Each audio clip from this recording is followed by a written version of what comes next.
I don't see a phone booth. You see a phone booth. I see a barbecue pit. I see a barbecue pit in everything that we see. Dave Klose has a gift.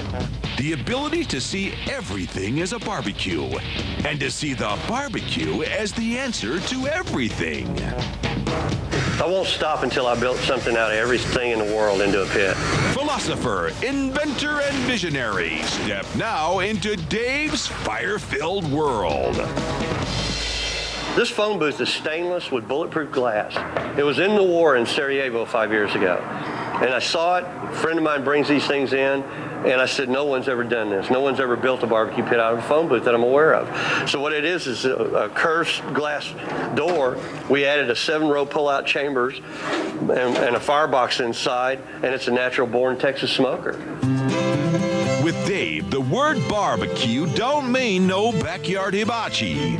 Oh no, Dave makes Texas-style barbecues that can feed a crowd. This is a 13.5-foot beer bottle, 24-inch diameter. It actually has a beer keg in the nose. In the back, you have the barbecue. You just pull out the bottom shelf, pull out your meat racks, and just fill it with meat, slide it back in, and cook while you have your beer.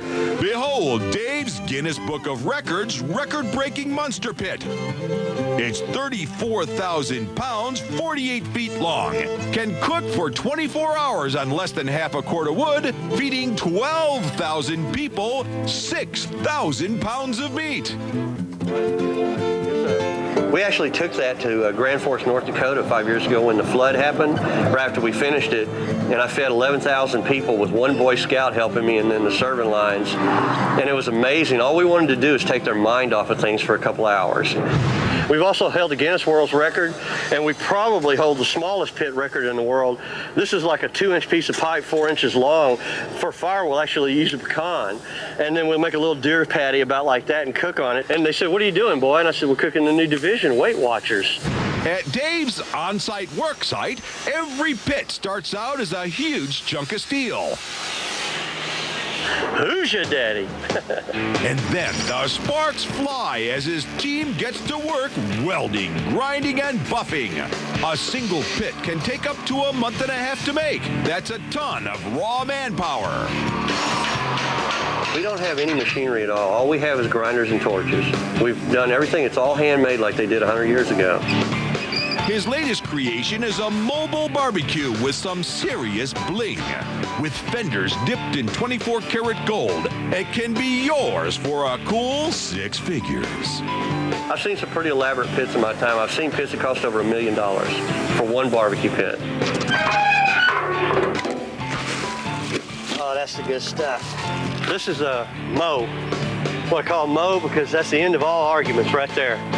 That's or his nickname is "Who's Your Daddy?" because that ends the argument right there. No Mo. I don't want no Mo of that.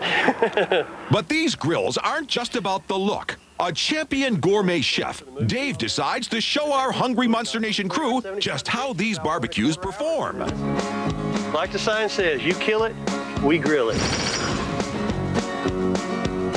All right, this is a 8-count tiger shrimp, deep gulf, caught at about 400 feet. It's wrapped in maple bacon. Inside is stone-cold crab meat and a chicken tender, and they're soaked in Cabernet Sauvignon and teriyaki overnight. When it's done badly, it's great. When it's done right, it'll take the top of your head off. They're just awesome. We made a monster steer roaster, cooks a whole 1,000-pound cow all at once. I want to do a cannon next. Or maybe a tank. Even though his pits dominate the earth, there's still a final frontier left to conquer. I want one on the moon. Picture this. When the Russians land, I want them to see the world's first Klose interplanetary grill. That sings. That's history.